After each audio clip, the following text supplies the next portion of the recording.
اللہ اللہ اللہ اللہ اللہ اللہ۔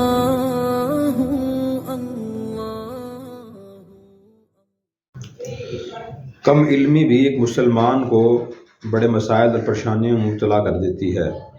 نبی کریم صلی اللہ علیہ وسلم نے ایک واقعہ بیان فرمایا، صحیح مسلم میں یہ واقعہ ہے۔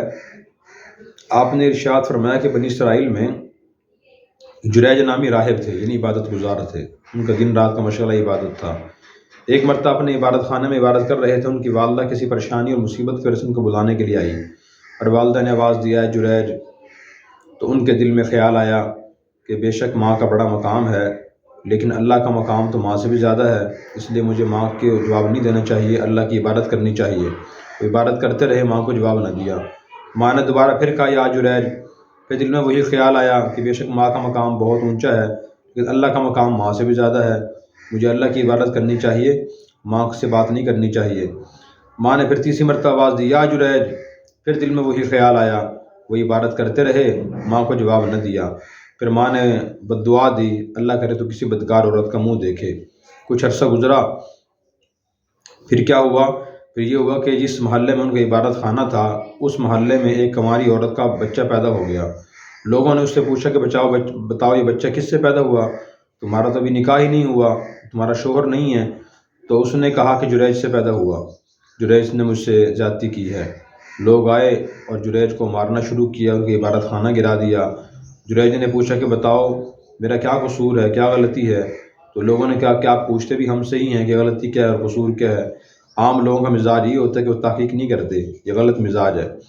تو بہرحال جب کافی ظلم و زیادتی کی لوگوں نے، عبادت خانہ گرا دیا، تو پھر جریج کے دل میں اللہ نے بات ڈالی اور لوگوں نے بتایا کہ آپ نے اس عورت سے زیادتی کی ہے۔ جریج نے کہا جی میں نے نہیں کی، اور قسم اٹھائی، یقین دہانی کرائی، لیکن لوگوں کو اعتماد نہ ہوا۔ پھر جریج نے کہا جو بچہ پیدا ہوا اس سے پوچھیں آپ اس کا والد کون ہے۔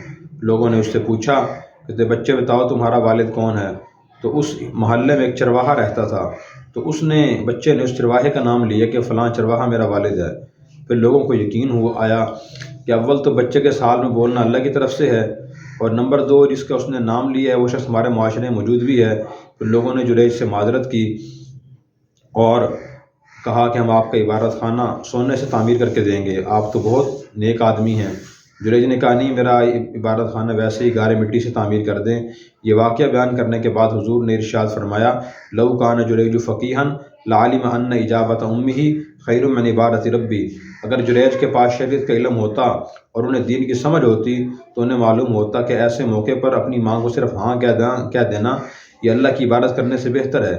اس لیے کہ شریعت کا حکم یہ ہے کہ جب ماں باپ کسی مصیبت کی وجہ سے پکاریں تو نماز توڑ کر ان کو جواب دینا ضروری ہے، اللہ ہی کا حکم ہے یہ، اس وقت عبادت کرنے کی اجازت نہیں ہے۔ لیکن چونکہ جریج کو شریعت کا علم نہیں تھا، اس لیے باوجود مخلص اور عبادت گزار ہونے کے کم علمی کی وجہ سے، دین کی سمجھ نہ ہونے کی وجہ سے وہ اللہ کے عذاب کا شکار ہو گئے۔ اس میں بہت بڑا سبق ہے ہمارے لیے، خصوصاً ان عبادت گزاروں کے لیے جو عبادت تو کثرت سے کرتے ہیں لیکن اتنی کثرت سے شریعت کا علم حاصل نہیں کرتے، بعض اوقات وہ بڑی سنگین غلطیاں کر رہے ہوتے ہیں۔ اس لیے عبادت بھی ہم کریں دین کی تعلیمات کے مطابق۔ اللہ ہمیں عمل کی توفیق عطا فرمائے۔ اور اگر آپ نے ابھی تک ہمارا چینل سبسکرائب نہیں کیا تو فوراً سبسکرائب کیجئے، ساتھ ہی بیل آئیکن پر کلک کریں تاکہ مزید آنے والی ویڈیو ہے وہ آپ کو وقت پر ملتی رہیں۔ اللہ حافظ۔